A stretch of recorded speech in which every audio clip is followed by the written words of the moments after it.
Assalamualaikum, selamat pagi anak-anak. Bagaimana kabar kalian hari ini?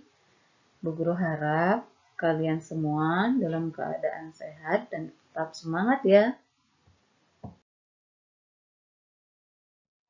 Anak-anak, pada pertemuan kali ini kita akan melanjutkan pembelajaran kita, yakni tema 1, subtema 3, PB5. Pada hari ini kita akan mengkhususkan pokok pembahasan kita yaitu mengenai kondisi sosial politik negara-negara ASEAN. Pada pembelajaran sebelumnya, kita telah belajar masalah potensi perekonomian negara-negara ASEAN. Nah, pada hari ini kita akan melanjutkan pelajaran kita tentang kondisi sosial politik negara ASEAN. Yang pertama adalah negara Filipina. Nama negara Filipina berasal dari Philip II. Ia adalah Raja Spanyol di abad 16 saat Filipina dikuasai oleh Spanyol.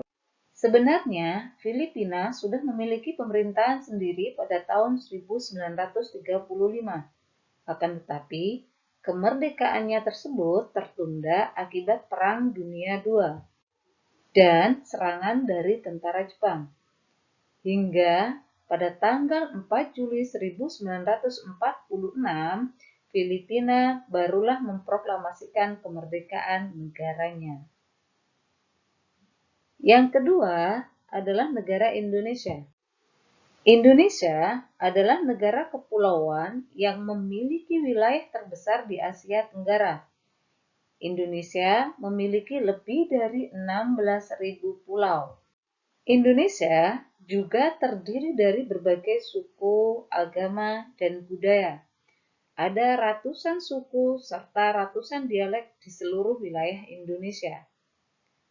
Negara Indonesia dipimpin oleh seorang presiden dengan sistem pemerintahannya republik. Selain itu, karena keberagamannya itu, Indonesia dipersatukan dengan dasar negara kita, yaitu Pancasila. Yang ketiga adalah negara Kamboja. Kamboja adalah negara yang tidak terlalu besar wilayahnya, dan Angkor merupakan pusat pemerintahan Khmer. Negara Kamboja berbentuk kerajaan dengan kepala negara seorang raja dan kepala pemerintahan seorang perdana menteri. Selain Kamboja, negara lain yang berbentuk kerajaan antara lain Brunei dan Malaysia. Keempat, Laos. Laos merupakan sebuah negara yang rakyatnya merupakan keturunan dari Cina Selatan. Pada tahun 1353, penduduk Laos dipimpin oleh Pangong. Kerajaan ini bertahan hingga tahun 1700-an, sampai akhirnya terpecah belah. Sekitar tahun 1800, sebagian besar Laos dikuasai oleh Siam atau Thailand. Prancis kemudian mengambil alih dan memerintah di sana pada tahun 1893.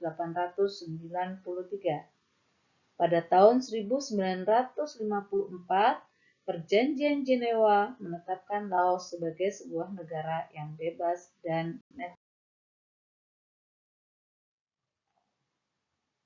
Berikutnya, kita akan membahas negara Malaysia.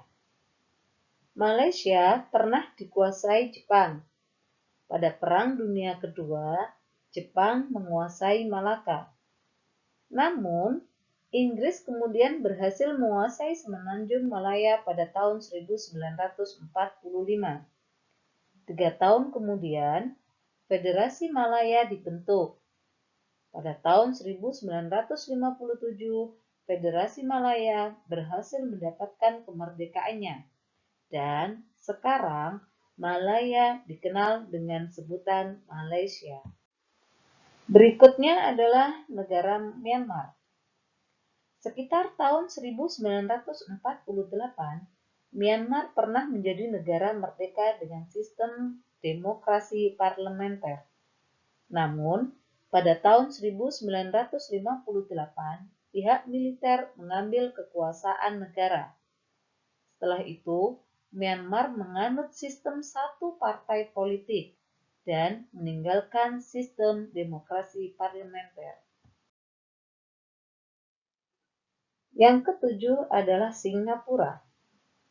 Meskipun negara ini mempunyai luas wilayah paling sempit, namun Singapura menjadi negara yang paling maju di Asia Tenggara. Majunya negara Singapura ini tidak lain karena peran pemimpinnya yang bernama Lee Kuan Yew. Pada masa kepemimpinannya, Lee Kuan Yew melakukan banyak perubahan. Ia banyak membangkitkan semangat kerja warga Singapura untuk mewujudkan Singapura maju. Kedelapan, negara Thailand.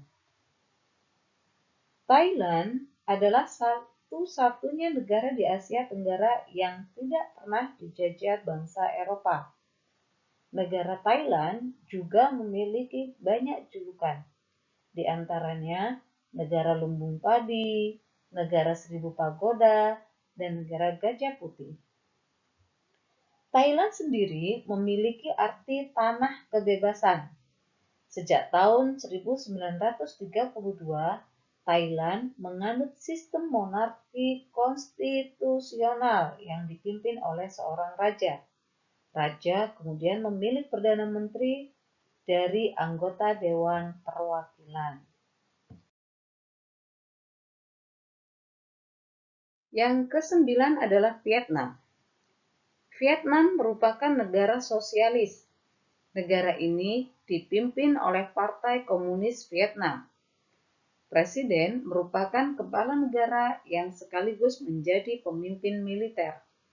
Sementara itu, Perdana Menteri dipilih untuk menjalankan pemerintahannya. Negara yang terakhir adalah Brunei Darussalam. Brunei Darussalam memperoleh kemerdekaannya pada tahun 1984 setelah dijajah oleh Inggris.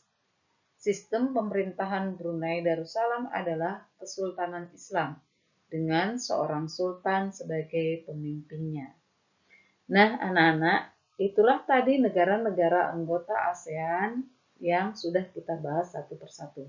Mudah-mudahan kalian semua sekarang sudah memahami tentang kondisi sosial politik negara-negara ASEAN.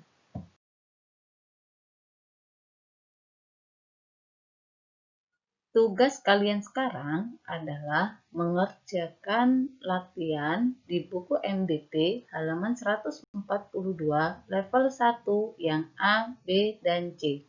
Selamat mengerjakan ya.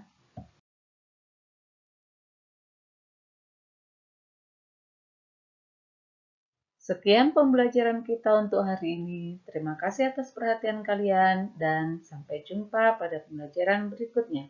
Wassalamualaikum warahmatullahi wabarakatuh.